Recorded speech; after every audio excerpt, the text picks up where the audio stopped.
حرام. حرام مالك؟ الكرة حرام، مش عندك تخلعنا ولا؟ الكرة حرام. كيفاش كرة حرام؟ منين جات الفتوى هادي؟ فينا نص ديال الحديث صدفة طلع لي هاد السيد هذا كيهاجم بها الشيخ عبد السلام بواحد الطريقة اللي هي واقحة، واحد الطريقة اللي هي لا أخلاقية ولا احترام. وما عرفناش هاد السيد هذا بالضبط من دين هو تبع، واش دين تبع الدين الإسلامي؟ الشيخ كيتكلم على الدين الإسلامي، واش هو تبع الدين الإسلامي؟ الله أعلم. هاد السيد هذا واش كيتعاطى لشي حاجة؟ الله أعلم. هاد السيد هذا من منهج تبع؟ ما عرفناش. سمعوا كملوا معايا هاد مع هاد السيد هذا ونسمعوا شنو كيقول على الشيخ عبد السلام. الخير والفردوس الاعلى. اللهم يا ربي بارك في عبد يعقوب بن بلجيكا، اللهم بارك في بشرى مقران، اللهم ارفع ما. دابا هاد السيد هذا كيقارن واحد يدعو الى الخير، ويدعو الى شراء الحسنات، ويدعو الى اعانه بناء مسجد، اعانه اليتامى واعانه المحتاجين، وكيقارنوا بواحد اخر اللي هو يعني كيضرب الكارطه. واحد كيضرب الكارطه كيقارنوا، كيقول لك اسيدي هادو في الجماعه كيعيطوا وفحال وكيقارنوا بواحد اللي جالس في الكازينو او جالس في اي بلاصه كيلعب القمار وكيقمر.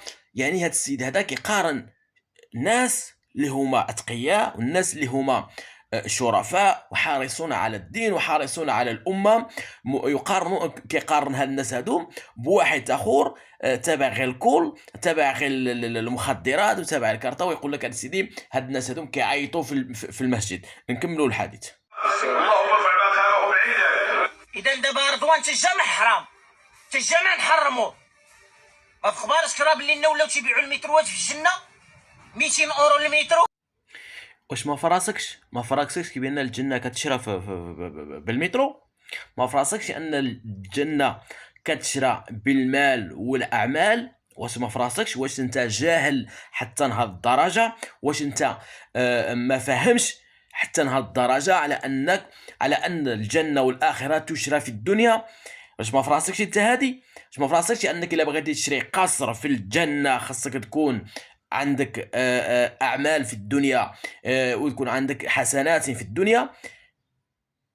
علاش داوي على الكره؟ كره ماشي حرام، وانا تنتحداك داكشي اللي تيدار في الجامع هو اللي حرام. والله عيب وخساره هاد النماذج هادو كيتكلموا على الدين وكيقارنوا الناس اللي كتمشي للجامع والناس اللي كتعبد الله والناس اللي كتزكي والناس اللي عندها اخلاق دينيه بكرة القدم.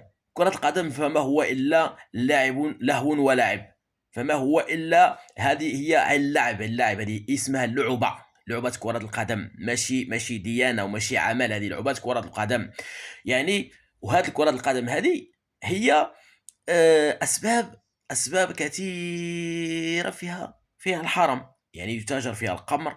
يعني هي ألعاب هي مبنية على اللوتورية، مبنية على عدد كبير من ألعاب القمر يعني. وتقارن انت واحد كيمشي يصلي، يمشي يعبد الله، يعني الهدف ديالو واحد هو العبادة، الهدف ديالو هو قربانا إلى الله. وتقارن انت بواحد كيمشي يتفرج الكرة مغلغل مقرقب الا من رحم ربي. وانا لا يعني لا اقول ان الكل بهذه الصفه، وانا لا اجمع ان لغه الجمع هي لغه الجهلاء.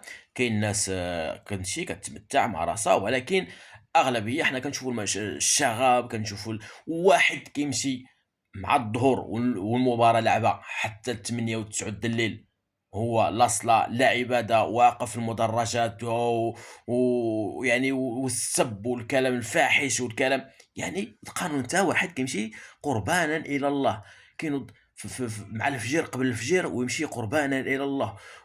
يا اخي اتق الله، راه هاد الناس هادو راهم صعابين عليك، اتق الله. نزيدك كملوا مع هاد. ما احلاها اللحظه ايها المغفل عن دينك. ما احلى هذه اللحظه اللي انت في الدنيا اللي خصك تشري هذه اللحظه هذه وانت غافل عنها، ولكن كتنتقد الناس اللي أدرى وأعلم بما هو عند ربي.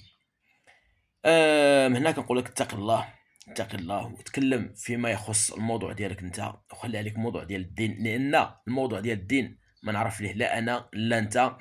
وانا كيبان لي من التعليقات، ويعني غير من التعليقات الناس اللي كيتابعوك، الناس اللي دايرين لك الجيم، والناس اللي كيبارطاجوا لك هما اتباع هذاك العشاب العشاب، الدكتور ديال الربيع. هذاك الدكتور ديال الربيع هما اللي تابعينك، هما اللي دايرين لك لايك، هما اللي محفزينك. علاش؟ لان هاد الناس هادو ما باغيينش الخير لراسهم، ما باغيينش الخير، ولهذا ما يبغوش الخير للغير. اتق الله خويا العزيز، طلب الله يغفر لك، والله يخرجنا من دار العيب بلا عيب. قول امين.